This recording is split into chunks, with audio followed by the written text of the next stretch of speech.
Assalamualaikum warahmatullahi wabarakatuh. Saya Mutmainnah, NIM 19040200084 yang akan menjelaskan mengenai struktur dan kebijakan moneter dalam ekonomi Islam pada mata kuliah Uang dan Bank. Poin-poin yang akan saya jelaskan adalah yang pertama instrumen keuangan dan yang kedua adalah kebijakan moneter. Poin pertama, instrumen keuangan. Instrumen keuangan adalah aset-aset yang dapat diperdagangkan dalam bentuk apapun dalam transaksi syariah. Aset itu dapat berupa kas, bukti kepemilikan dalam suatu entitas, atau hak kontraktual untuk menerima atau memberikan uang tunai atau instrumen lainnya. Instrumen keuangan dapat juga diartikan sebagai setiap kontrak atau akad yang menimbulkan aset keuangan dari suatu entitas atau instrumen lain dalam kegiatan ekonomi berdasarkan prinsip syariah. Selanjutnya, jenis-jenis instrumen keuangan syariah. Jenis yang pertama adalah akad investasi yang merupakan jenis akad tijarah dengan bentuk user-friendly contract.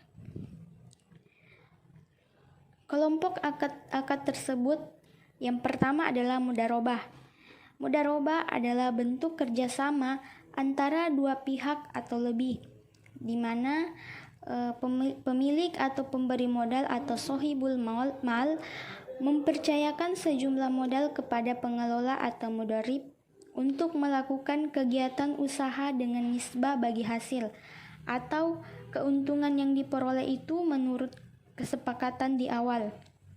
Sedangkan jika terjadi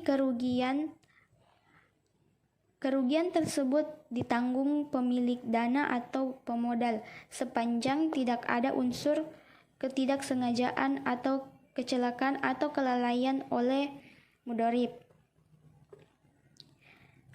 Akad yang kedua adalah musyarakah. Musyarakah adalah akad kerjasama yang terjadi antara pemilik atau pemberi modal atau mitra untuk menggabungkan modal dan melakukan usaha secara bersama dalam suatu kemitraan dengan nisbahnya bagi hasil sesuai kesepakatan di awal, sedangkan kerugiannya itu ditanggung secara proporsional sesuai dengan kontribusi modal. Akad yang ketiga adalah sukuk atau bisa disebut dengan obligasi syariah, yaitu surat utang yang berprinsipkan syariah. Akad yang keempat adalah saham syariah, di mana produknya harus sesuai dengan syariah. Kemudian yang kedua adalah akad jual beli atau sewa menyewa yang merupakan jenis akad tijarah dengan bentuk certainty contract. Instrumennya yang pertama adalah murabahah. Murabahah itu adalah transaksi penjualan barang untuk menyatakan biaya perolehan dan keuntungan atau margin yang disepakati di awal antara penjual dan pembeli. Harganya itu harus disepakati antara penjual dan pembeli pada saat transaksi dan tidak boleh berubah sewaktu-waktu di lain hari. Yang kedua adalah salam, yaitu transaksi jual beli di mana barang yang diperjualbelikan itu belum ada. Barangnya itu diserahkan secara tangguh, sedangkan pembayarannya dilakukan secara tunai. Selanjutnya adalah istisna. Istisna itu mirip dengan salam, tetapi istisna itu pembayarannya dapat dilakukan di awal. Cicilannya bisa beberapa kali atau ditangguhkan selama jangka waktu yang ditentukan. Kemudian itu ijarah.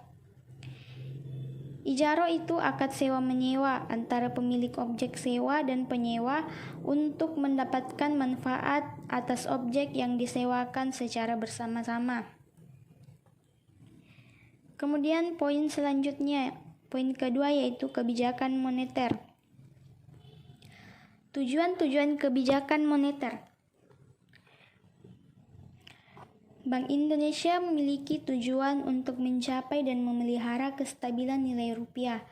Tujuan ini sebagaimana tercantum dalam Undang-Undang Nomor 23 Tahun 1999 tentang Bank Indonesia yang sebagaimana diubah melalui Undang-Undang Nomor 3 Tahun 2004 dan Undang-Undang Nomor 6 Tahun 2009 pada pasal 7. Kestabilan rupiah yang dimaksud itu mempunyai dua dimensi.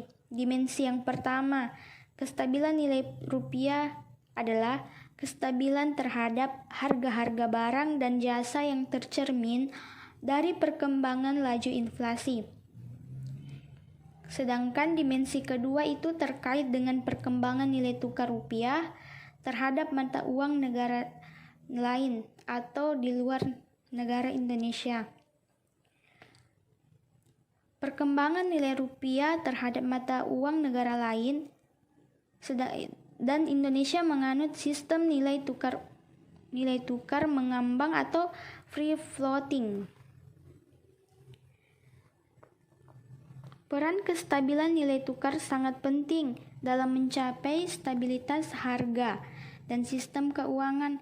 Oleh karena itu, Bank Indonesia juga menjalankan kebijakan untuk menjaga kestabilan nilai tukar agar sesuai dengan fundamental dengan tetap menjaga bekerjanya mekanisme pasar. Selanjutnya, alat-alat kebijakan moneter. Hampir semua instrumen moneter pelaksanaannya kebijakan moneter konvensional maupun surat berharga yang menjadi underlyingnya mengandung unsur bunga. Oleh karena itu, instrumen-instrumen konvensional yang mengandung unsur bunga seperti bank retas, discount rate, open market operation dengan sekuritas bunga yang ditetapkan di depan tidak dapat digunakan pada pelaksanaan kebijakan moneter berbasis Islam. Tetapi sejumlah instrumen kebijakan moneter konvensional menurut sejumlah atau beberapa pakar ekonomi Islam menurutnya masih dapat digunakan untuk mengontrol uang dan kredit seperti reserve requirement, overall, dan selecting credit ceiling. Operasi pasar terbuka itu juga dikendalikan melalui bentuk sekuritas berdasarkan ekuitas atau equity-based type of securities. Dalam ekonomi Islam, tidak ada sistem bunga, sehingga bank sentral tidak dapat menerapkan kebijakan diskon rate tersebut. Bank sentral Islam memerlukan instrumen yang bebas bunga untuk mengontrol kebijakan ekonomi moneter dalam ekonomi Islam. Sekian materi dari saya, kurang dan lebihnya mohon dimaafkan. Wassalamualaikum warahmatullahi wabarakatuh.